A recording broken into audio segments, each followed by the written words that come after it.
ছোট পর্দার জনপ্রিয় অভিনেতা সিদ্দিকুর রহমানকে গণপিটুনি দেওয়া হয়েছে। মব সৃষ্টি করে তার উপর এই হামলা করা হয় বলে খবর পাওয়া গেছে। ঘটনার পর পুলিশ তাকে উদ্ধার করে থানা হেফাজতে নেয়। রমনা থানা পুলিশ বলছে তার বিরুদ্ধে মামলা রয়েছে কিনা যাচাই বাছাই চলছে। মামলা থাকলে তাকে গ্রেফতার দেখানো হবে। এছাড়া যারা গণপিটুনি দিয়েছে তাদেরও খোঁজ নিচ্ছে পুলিশ। আরো জানাচ্ছেন সহকর্মী শাহাদাত রিফাত। দুপুরের পর থেকে সামাজিক যোগাযোগ মাধ্যমে ভাইরাল ছোট পর্দার জনপ্রিয় অভিনেতা সিদ্দিকুর রহমানের একটি ভিডিও। সেখানে দেখা গেছে এক বিধ্বস্ত সিদ্দিককে, তার উপর নির্যাতনের আলামত স্পষ্ট, ছিঁড়ে ফেলা হয়েছে তার পোশাক। 29 এপ্রিল বিকেলে সিদ্দিককে মারধরের ওই ভিডিও সামাজিক যোগাযোগ মাধ্যমে ছড়িয়ে পড়ে। ভাইরাল ওই ভিডিওতে আরও দেখা যায় মারধরের পর দুজন ব্যক্তি তাকে ধরে রেখে হাঁটছে এবং পুলিশসহ আরও বেশ কয়েকজনকে পাশে দেখা যায়।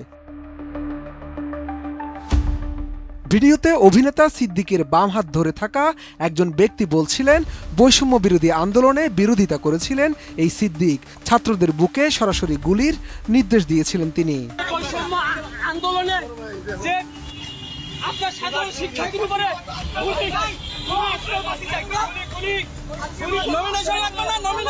এদিকে বিষয়টি জানতে সিদ্দিকুর রহমানের সঙ্গে যোগাযোগ করা হলে তাকে ফোনে পাওয়া যায়নি।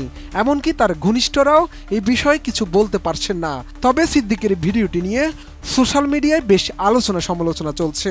অনেকে দাবি করেছেন ব্যক্তিগত আক্রোশ থেকে মব সৃষ্টি করে এই ঘটনা ঘটিয়েছেন কয়েকজন। পুলিশ সূত্রে জানা যায়, ঘটনার পর পুলিশ সিদ্দিককে উদ্ধার করে রমনা থানা হেফাজতে নেয়। তার বিরুদ্ধে মামলা রয়েছে কিনা যাচাই বাছাই চলছে। মামলা থাকলে তাকে গ্রেফতার দেখানো হবে। এছাড়া যাদের গণপিটুনি দিয়েছে তাদেরও খোঁজ নিচ্ছে পুলিশ। টানা সপ্তমবারের মতো বেস্ট টিস্যু পেপার ব্র্যান্ড হিসেবে স্বীকৃতি পেয়েছে বসুন্ধরা টিস্যু। এ বিষয়ে রমনা বিভাগের উপ পুলিশ কমিশনার মাসুদ আলম গণমাধ্যমকে জানান, দুদক কার্যালয়ের সামনে থেকে লোকজন সিদ্দিককে ধরেন। এরপর তাকে উদ্ধার করে থানায় নিয়ে আসা হয়। সিদ্দিককে যারা মারধর করেছে তাদের বকাঝকা করা হয়েছে। সিদ্দিকের বিরুদ্ধে মামলা রয়েছে কিনা যাচাই বাছাই চলছে। অভিনেতা সিদ্দিকের জন্ম টাঙ্গাইলের মধুপুর উপজেলায়। 2 যুগেরও বেশি সময় ধরে তিনি অভিনয়ের সঙ্গে সম্পৃক্ত। কয়েক বছর ধরে তিনি আওয়ামী লীগের রাজনীতিতে সক্রিয় হওয়ার চেষ্টা করছিলেন, পরিকল্পনা করছিলেন নির্বাচনে অংশ নেয়ারও। ঢাকা 17, টাঙ্গাইল 1, মধুপুর ও ধনবাড়ী আসন থেকে একাধিকবার আওয়ামী লীগের মনোনয়ন নেয়ার চেষ্টা করে ব্যর্থ হন এই কৌতুক অভিনেতা। এছাড়া 1999 সাল থেকে আরামবাগ থিয়েটারের নিয়মিত কর্মী অভিনেতা সিদ্দিক। মঞ্চ নাটকের পর তিনি বিজ্ঞাপনের মাধ্যমে প্রথম ক্যামেরার সামনে দাঁড়ান। কিছুদিন সহকারী পরিচালক হিসেবেও কাজ করেছেন।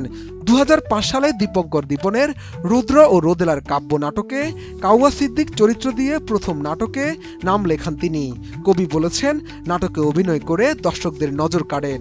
এরপর আর পেছন ফিরে তাকাতে হয়নি। নাটকের পাশাপাশি বেশ কয়েকটি চলচ্চিত্র দেখা গেছে সিদ্দিককে।